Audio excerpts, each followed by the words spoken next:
Okay, it's there. So any new things you have learned in this gap? Um, yeah, we have a couple new ones. What was the last time I sent you the notes? Let me check. Okay.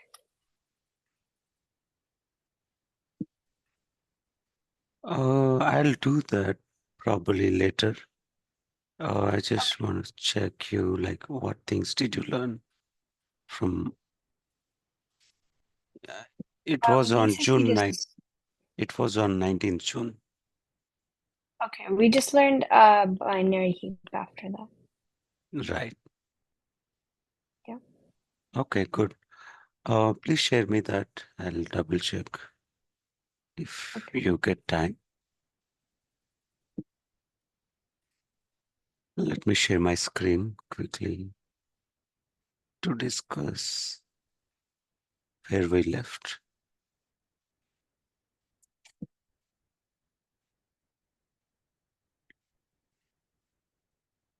So, see, these leadership or maybe these behavioral interview questions have around 66 to 70% probability to percentage to crack the job. Uh, but many people don't know that, and they keep practicing hundreds and thousands of interview questions in lead code and other online forums. But that is very nice. There is no doubt. But there would be many times, at least for one or two interviews, such students would be surprised for not being selected for the interview compared to others because their confidence level put them that they will definitely be selected. However, even if you practice 30 questions or 3,000 questions, it doesn't matter as long as you are very good with what you know. That's enough. Uh, you will be tickled into the technical aspects because there is no limit to the knowledge, right? So i- if you are passionate and able to do something, that's good. But more than that, behavior matters a lot. And how can we identify a student's behavior? See, I think 3 to 4 gold medalists were rejected in their first interview, and they contacted me and asked me, like, what mistakes did I do? The first mistake they have done was they used to tell that I am the gold medalist. I'm great, something like that. See, if as an interviewer, I don't recommend such personality because the people whom they're going to work may not be the gold medalists, and they might take that as differently if you keep repeatedly saying about it. It's nice, you are special, but that doesn't mean other students are bad, right? You are a little bit extra. You did extra hard work in that college days. But when you come to the industry, it's not just the hard work, but reducing others' work, working as a teammate, and solving customer problem matters rather than showing your knowledge. It's not a, it's, see, academic and industry is completely different. In academic, your assets are your marks, but in the industry, customer satisfaction and getting business out of that satisfaction matters a lot. Whatever the gold medal or the best talent you have doesn't matter unless the customer appreciate your delivery. So that's why in the interview, 66 to 70% focus will be around these questions. So today I'm going to explain you half of that. First two are very important. They'll have 50% weightage compared to the other three. Uh, let's let's start with learn and be curious. This is for any job role, but for the students, the first and foremost area to be validated. How, you know, what are the expectations? Let's go and see what expectations we evaluate in the 45-minute interview usually. And then I will come back to the questions. So expectation, do you take time to read, watch, and monitor and mentor someone else? So what is your current status? Yes or no? No. I like that, but interviewer doesn't like that. Yeah. I like that frankness, but we need to find, by the time of interview, we need to find time. Next one, pick up work outside your area of expertise to stretch and grow. Yes or no? What does that mean?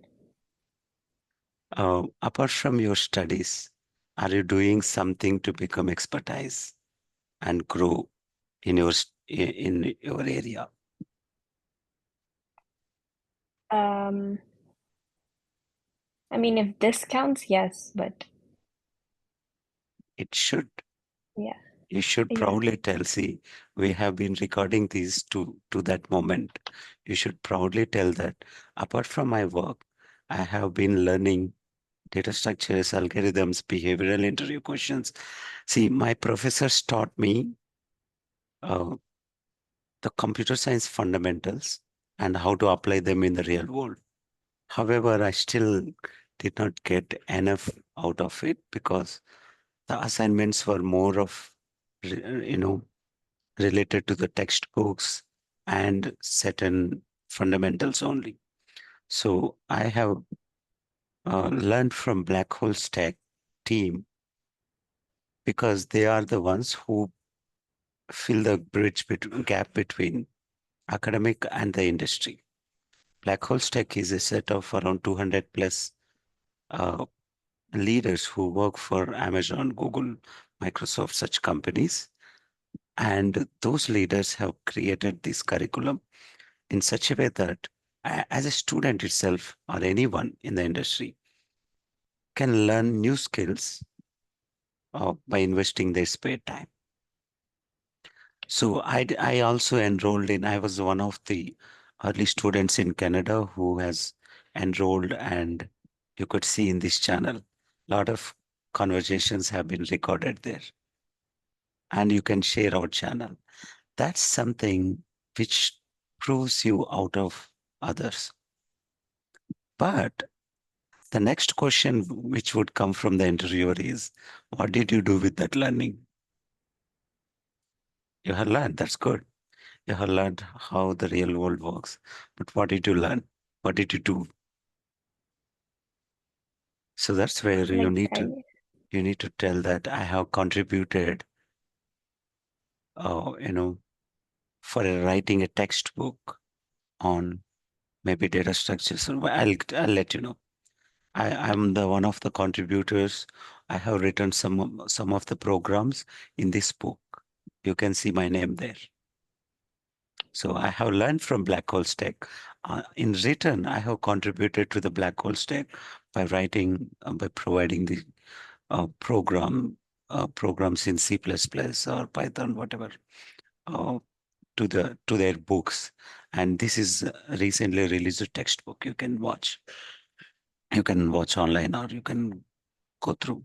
That would give you enormous weightage in the selection criteria compared to others. So doing many projects is one end, many are a good project. The other one is, you know, contributing to either blogs, articles, or to a textbook. Textbook is number one tool to prove that you're really passionate to help others. Blogs and articles can be easily copied, but textbook, itself is a copyrighted one. You can copy someone else's data easily because the other authors can sue you. So that's the reason where, you know, that would be a very impressive point to the interviewer. So, so that's the vision where we need to do all this in next 3 to 6 months time. But don't worry, it's not the hard work, but ticking all the boxes. The second one is take time to understand your systems end to end. It is pretty much for the second interns. First interns, mixed. If you know the fundamentals, that's good. But for the second interns, it's very important question. They'll expect this. Whatever you do, you should know end to end details. Okay, these are the technical learnings for students. For the experienced people, there will be many more questions will be coming. But right now, I picked up these 3 questions, which I did ask at least for 200 students like you at Amazon.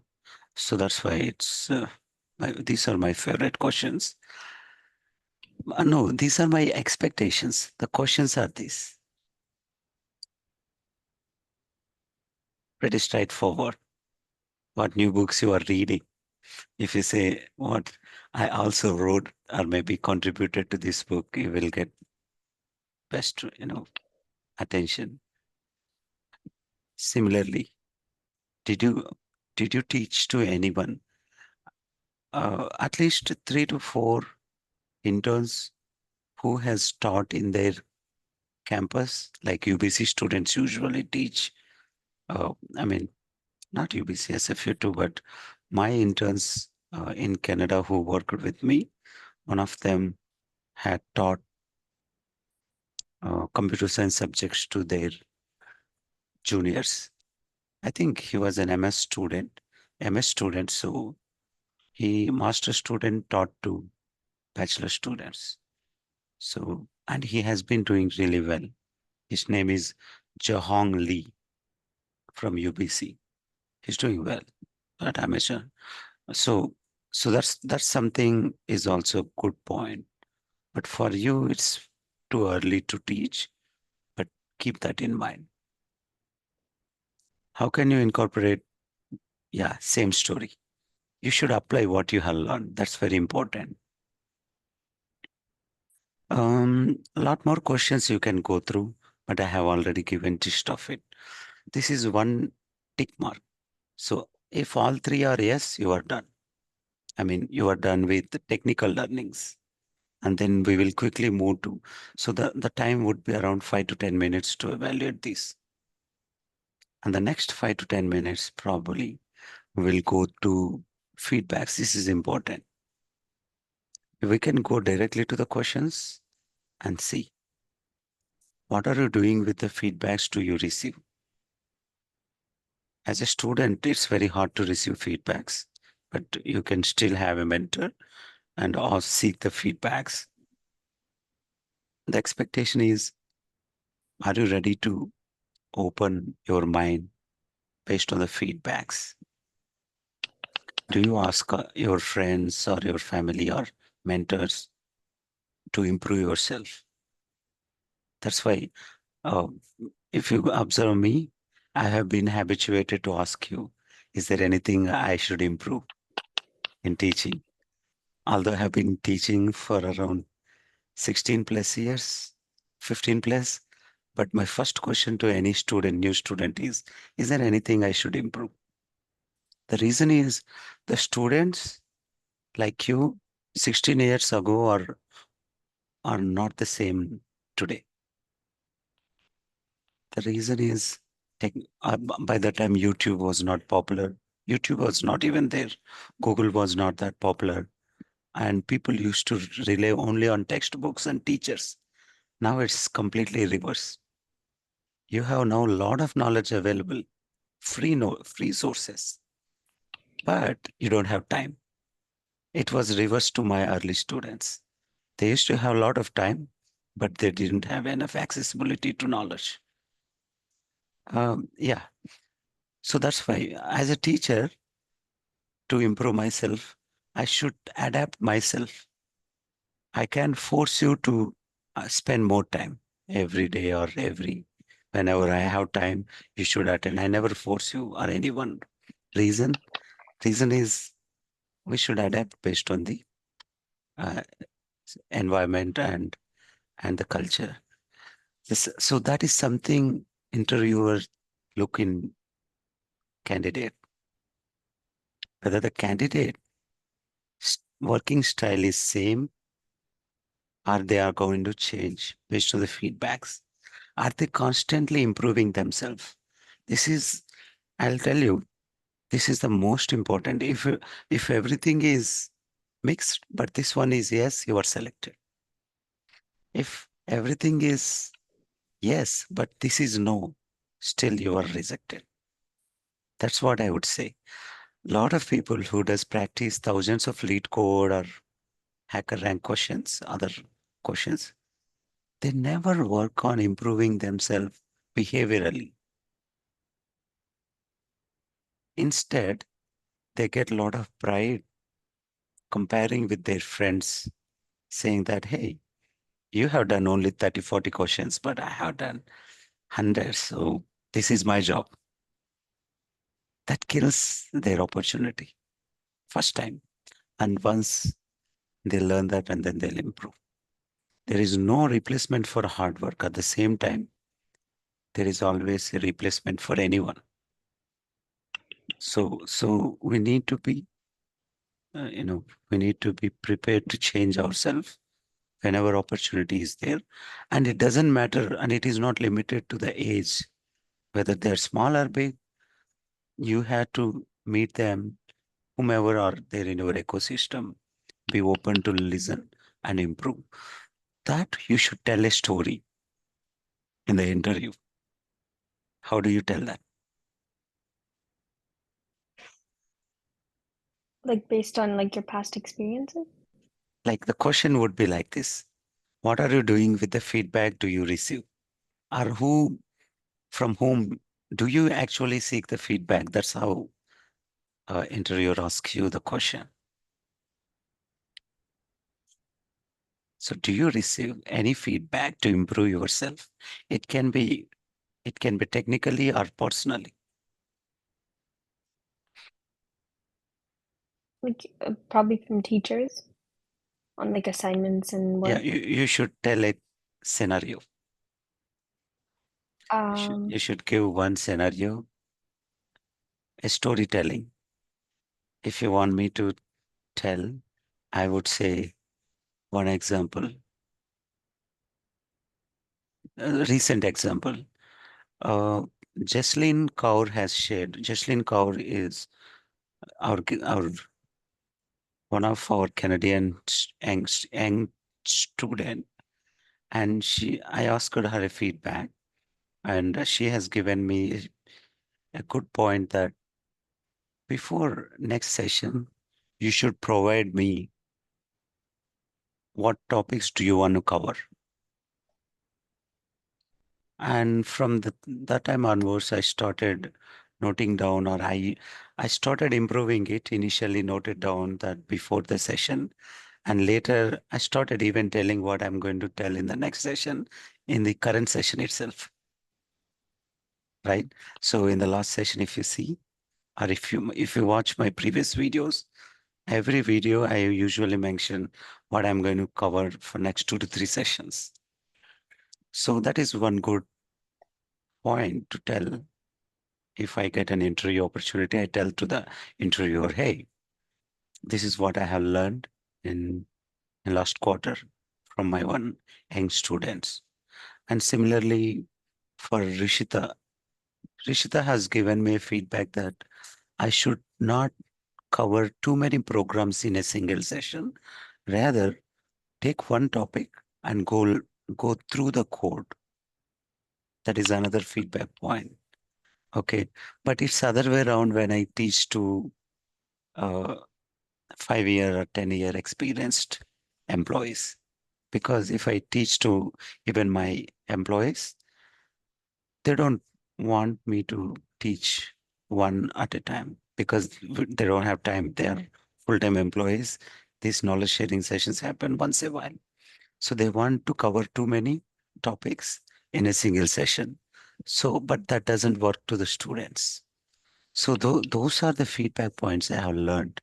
And when I teach to the students, it should be different plan compared to the real-time industry engineers or any employee managers.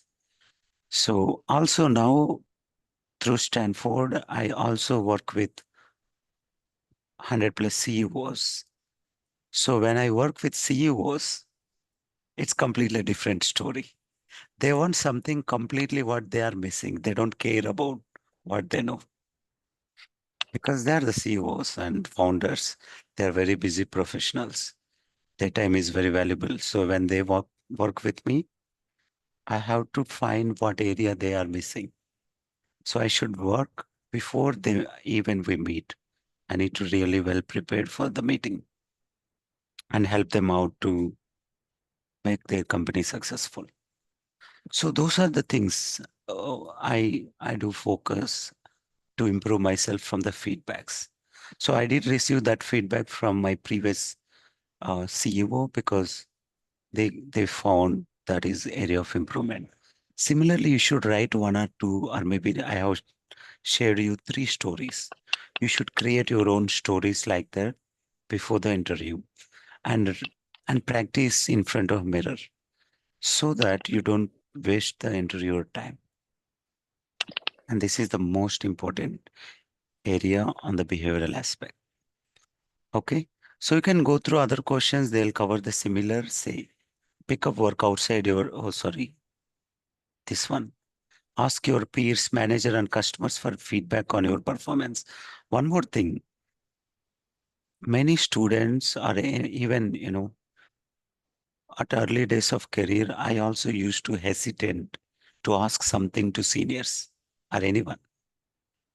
But remember, never afraid of asking for help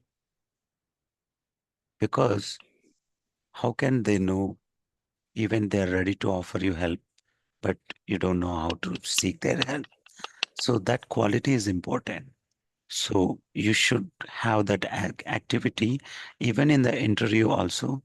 Feel free to make it as a conversation rather than a question and answer session. Okay, feel free to ask him, or even if you have. Usually, interviewers give you last 5 to 10 minutes time for question and answers. It's not limited to that. You can ask whenever you get time because tomorrow onwards, suppose if you're selected, he expects you to come and ask you clarifications rather than he reaching out to you always. Good. And same thing, flexible to learn and adapt to the team needs. Okay. So many people who work in silo, they never change. They work only when they want to. And they want to deliver in their own approach only. But if a team member, whether it is junior or senior, tells that their solution is better than the others, or maybe there are more solutions, they don't want to change. No, this is the best algorithm. I want to use it, but it takes me 10 days to implement. There is an average algorithm which is good enough for now, and it takes only 1 day to deliver. Managers prefers to do second one than first one. But some students or some young engineers don't like that.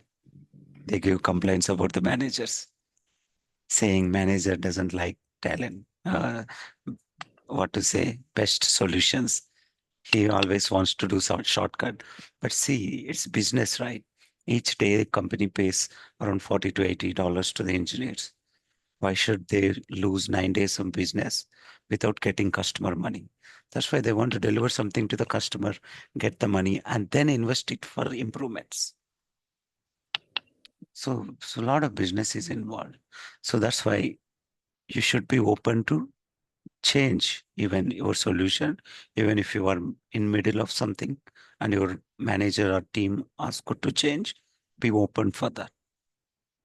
So those things they would ask during through these questions. So we should have some good stories to plan accordingly. Cool. And so that is about learn and be curious. Do you have any questions? No. Yeah, it looks something boring now, but it is not just for internship. It is for, as I said, right? From intern to SEO, I frequently see these issues, behavioral issues in the personalities. For a CEO, if they don't change as per their team and their customer requirements, their company will be shut down. Okay, that's what I teach to the CEO. Similarly, for the students, your job will be delayed unless you change. So these are behavioral things. They don't, I mean, your professors don't teach you, although they know they don't have time to teach, and nobody will teach you unless you yourself improve. But in the interviews, everybody will evaluate those because, behavioral issues will take a long way in your career. Okay. And I give myself, I see many people gets promoted. Even I myself spend time in promoting others or giving feedbacks, not because of their talent. Their talent is hardly 10%, but their behavior promoted them. Multiple promotions. And other way around, best talented people always try to resign and move to other company because they may have behavioral constraints. But best talent with best behavior is a superb combination, which one should have. But it's very hard. And if we find such people, they are the winners and they will be put into like vice president, CEO, such bigger roles. Okay, cool. So ownership for you, you are a student, but still you need to do something on this area. But I'll tell you the behavior.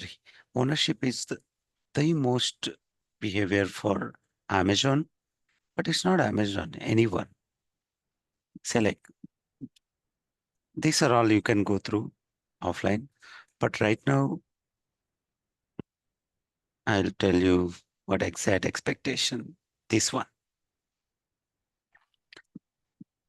Say like my boss, not my boss, one customer manager. He used to be around 15 years more experienced than me. And he contacted me. Hey, Krishna, I want to send, his name is Andre, my good friend. I want to send 100, 100 plus some good announcement about Amazon financial data, some collection of some advertising. I need all the customers to whom he has been working with, their emails, so that he will send to them. But as per Amazon security policies, we should never share customer emails to anyone directly. If they want to send, it should happen through a system which will track, and then the emails will be completely encrypted. Nobody should able to see the email data. So what should I do? I said, sorry, as per Amazon security team, I could not share that data to you. You can stop your advertising campaign, or we can work together for a workaround. So as a owner, what I did was I have built a small button, a small web page, which will give an email context, a text box, whatever the email they want to send in that advertisement, and send button. So the moment when they click the send, all the customers will receive that email, that advertising email. But the sender doesn't know to whom he has been sending. Only I know, because we should not share the customer. Pers- they are customer personal emails sometimes, or maybe their office emails. So why means some customers use their personal email as their primary email, small merchants. So we should not share those details. So that's why I put as a direct query, which will bring the data from database and send to all the customers. So that is ownership. Here, ownership means I am working for helping customer by sending that advertisement for my company also. At the same time, as the owner of my data, I never ever shared that.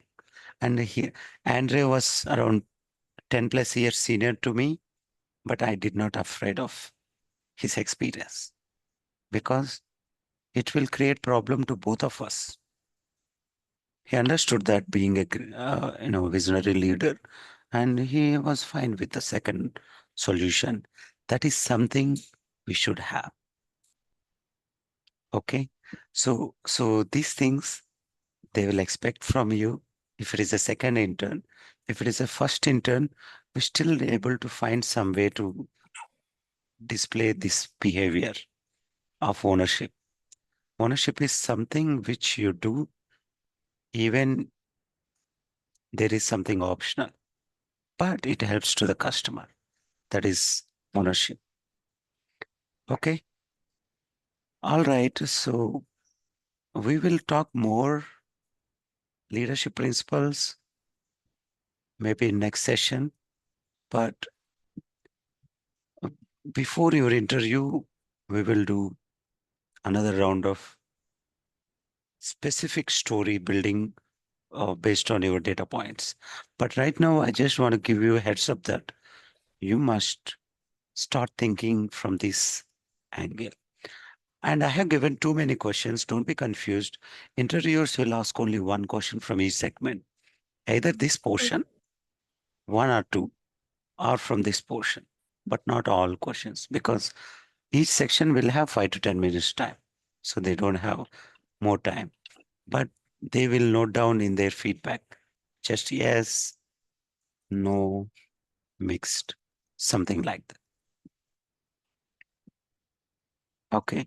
So you should make sure at least it should be mixed or yes. Okay. That's something we need to do for the expectations. We can keep talking more, but maybe next session we'll do. But this session, I think I have covered you the essentials to switch your gear, not just the programming interview questions. They're only 25 to 30% or 33 max. The 66 to 70% success is in this list. So this link is already with you. Maybe I'll try to add this under video description. Sometimes I'm forgetting, but I'm adding all those. Do you have any doubts before we wrap up the session? No. Cool. So when shall we meet next? Monday? Okay. So Monday we will complete these leadership principles and then we will resume back on trees, graphs, the technical part, and we will mix them like 2 sessions technical and then one will be behavior like that and evaluate your readiness as well. Okay. How about the graphs? Did you start learning graphs? No. Oh, okay. Still we're on track then. Yeah. Because by the time you start graphs, you should get confidence on trees. And it will be graph Okay. will be very easy if you learn, if you get the confidence on trees. That's why. Okay. Cool. See you, Rashita, on Monday. Thank you. Bye. Bye.